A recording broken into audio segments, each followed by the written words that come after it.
ప్రియమైన దేవుని బిడ్డలారా, యేసయ్య నామములో హృదయాంతరంగం నుంచి మీకు శుభవందనాలండి. కీర్తనల గ్రంథం 122 6వ వాక్యాన్ని చదువుకొని ఈ రోజు కొరకు మనము ప్రార్థన చేద్దాం. యెరూషలేము యొక్క క్షేమము కొరకు ప్రార్థన చేయుడి. యెరూషలేమా, నిన్ను ప్రేమించువారు వర్ధిల్లుదురు. దేవుని బిడ్డలారా, యెరూషలేము యొక్క సమాధానం కొరకు ప్రార్థించమని దేవుడు ఇక్కడ పలుకుతున్నాడు. అవునండి, ఎందుకండి దేవుడు యెరూషలేము యొక్క సమాధానం కొరకు ప్రార్థించమంటున్నాడు? ప్రభు అయిన యేసయ్య ఈ లోకములో సేవ చేసేటప్పుడు ప్రభు అయిన యేసయ్యనే చెప్పాడండి, యెరూషలేం will surround by the army అని యేసయ్య మాట్లాడాడు. అంటే సైనికులు యెరూషలేము యొక్క చుట్టూ నుందురు, అది నా యొక్క రాకడ యొక్క సూచన, చివరి దినములు అని దేవుడు అన్నాడు. దేవుని బిడ్డలారా, ప్రభు అయిన యేసయ్య త్వరలో రాబోతున్నాడు. అవునండి, ఈనాటికి యెరూషలేము యొక్క పరిస్థితి దేనిని సూచిస్తుంది?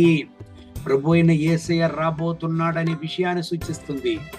యోవేలు ప్రవక్త గ్రంథం 3వ అధ్యాయం 12వ వాక్యాన్ని మీరు చదివినట్లయితే, దేవుడే దేవుని యొక్క ప్రజల కొరకు యుద్ధము చేస్తాడంట.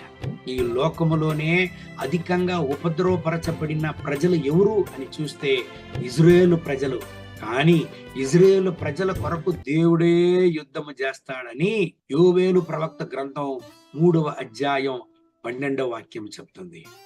అందుకే దేవుడు మాట్లాడుతున్నాడు దేవుని ప్రజలతో, యెరూషలేము యొక్క సమాధానం కొరకు ప్రార్థన చేయండి అని. యెరూషలేమును ప్రేమించే వారు వర్ధిల్లుదురంట. అవును దేవుని బిడ్డలారా, కండ్లు మూసి యెరూషలేము యొక్క సమాధానం కొరకు ప్రార్థన చేద్దామా? మహోన్నతమైన దేవా, యెరూషలేము యొక్క సమాధానం కొరకు ప్రార్థన చేస్తున్నాం. యెరూషలేములో మీ సమాధానాన్ని ఆజ్ఞాపించండి. మీ కృపా ప్రసన్నత దిగిరాని, మీ కనికరం దిగిరాని, మీ అగ్ని దిగిరాని, మీ అభిషేకం దిగిరాని, మీ సమాధానాన్ని ఆజ్ఞాపించండి నాయనా. మీ యొక్క రాకడ సమీపములో చివరి దినములలో యెరూషలేము చుట్టూ సైన్యము చుట్టుకొందురు అని మీరు పలికారే నాయనా. ఈనాడు మేము దానిని చూస్తున్నాం. అంటే త్వరలో మీరు రాబోతున్నారు.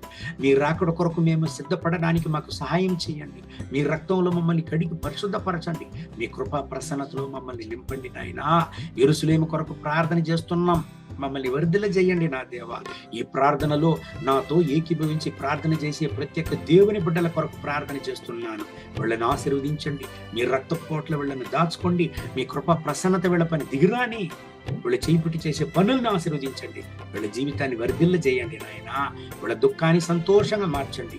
మహిమ ఘనత స్తుతి మీకే. యేసయ్య నామములో వేడుకుంటున్నాం మా ప్రియ పరలోకపు తండ్రి. ఆమేన్, ఆమేన్. May God bless you. Have a wonderful day.